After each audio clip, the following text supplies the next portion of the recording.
there's a global recognition of the shift that needs to happen. Some thoughts there as we talk the sisterhood in the round. Okay, I was going to say something totally different, but let's pick up on G20. So the organization that I represent, we were officially the W20 knowledge partners. So we did a lot of work in the course of this last year, including being on the task. So one other first that has happened, and I think that's something we should be very proud of as the G20 presidency, is that for the first time, there is an official communique that's gone out from W20. That kind of puts women and women-led development center spot. And within that, there was a task force which was on women entrepreneurs, which we were very lucky to get sort of associated with. But the other thought that I was sort of playing with as everyone else was talking was that when we talk of culture and we talk about the global context and again the fact that this is happening here, there's a reason I think why we have the subtext for G20 that says one earth, one planet, one family. This is a global community. I think we've come very far away from that isolated, polarized world. And in my own experience, I think what culture and conversations around culture do for people globally is that it gives you perspective. You can connect in a way that kind of creates a common baseline.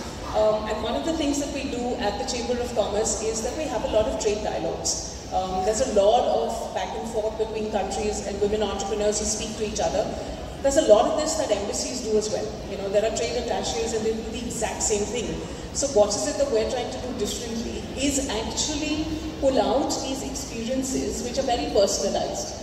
And I don't want to belabor the point, but I do want to share two things that we did as part of W20.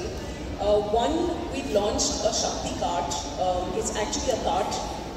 We don't give that much attention to design, unfortunately, at least in this part of the world.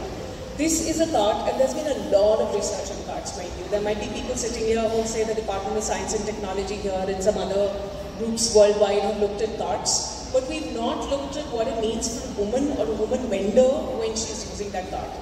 And how does that design need to be separate? So we have a prototype there, and we've launched something that's called Women in Vyapar. So this isn't a short talk.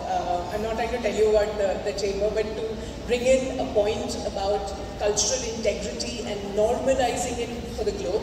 When we were debating this internally, in the team, there were lots of very interesting words that came up. We went to Spanish, we tried something in a few other languages, we went to Sanskrit, and we were like, what is that one term that we can get to which would resonate with everybody? And surprise, surprise, we used the hashtag Women in Vyapar.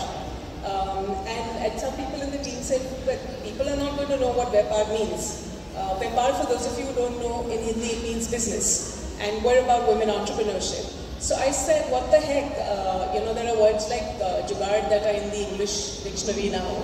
So so we now have that certification where any women entrepreneur who joins the Global Chamber of Commerce wears that badge proudly that she's a woman in Vyapar. That's very cool. Congratulations.